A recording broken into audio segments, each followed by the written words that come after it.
Diari de grec, un pringat total. Setembre, dimarts. Abans de res, vull que quedi clar que això és un dietari, no un diari. Ja sé qui ho posa a la coberta, però quan la mare va comprar aquest quadern jo vaig insistir especialment perquè n'escrivís un que no hi posés diari. Bé, ara només faltaria que algun cretí m'enganxés amb aquest quadern i es pensés el que no és. Cagacalces! L'altra cosa que vull aclarir de seguida és que tot això va ser una idea de la meva mare i no meva. Però si es pensa que escriure en els meus sentiments o coses així, ho té clar. Que ningú somniï que jo vaig del rotllo estimat diari això o estimat diari allò.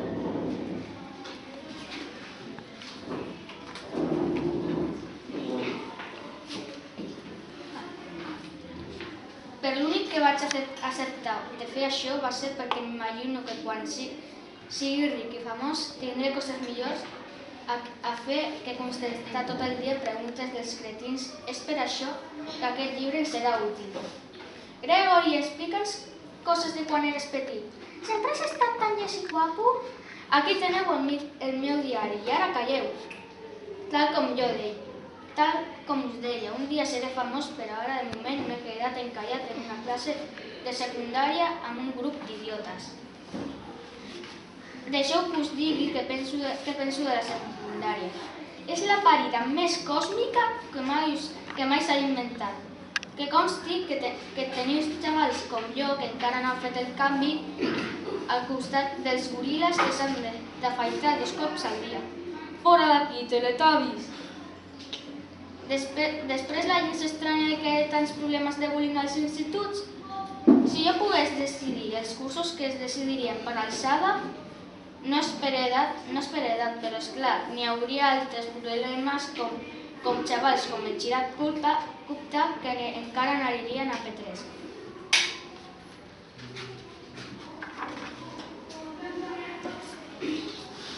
Avui és el primer dia d'insti i ara mateix ens esperem que el profe acabi de fer la llista i ens digui on hem de seure.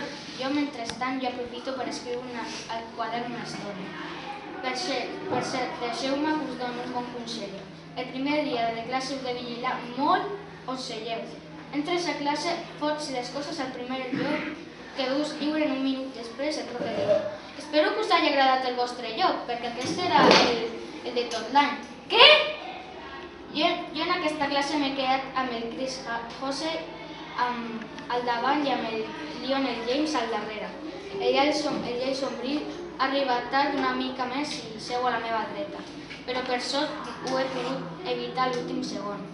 A la pròxima classe seuré entre les noies enrotlletes, així que entri a l'aula, però m'imagino que si ho faig demostro que no vaig aprendre res de l'any passat.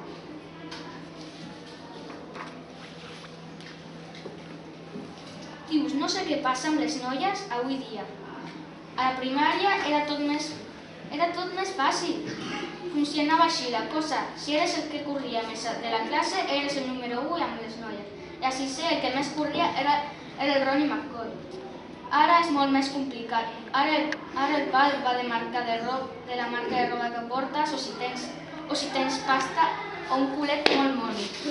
Els xavals com el Ronnie McCoy encara el rasquen el cap sin entendre què punyeta ha passat.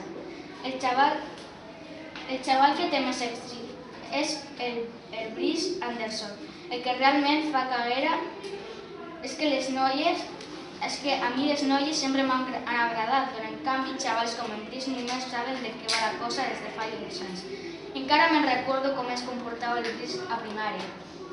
Les nenes són caca de la vaca. Sí, doncs a mi em sembla que no són caca de la vaca. Però esclar, que ara no em serveix de res que aleshores les defensés. Com deia el Brice, és que té més èxit de la classe. Però això queda molt per sota i fem el que podem. Diria que la llista d'èxit jo he d'anar per lloc 52 o 53. Aquest curs, però tinc esperances. D'aquí a poc pujaré un lloc i tot perquè el Charlie Davis, que va per sobre meu, li posaran ferros la setmana que ve.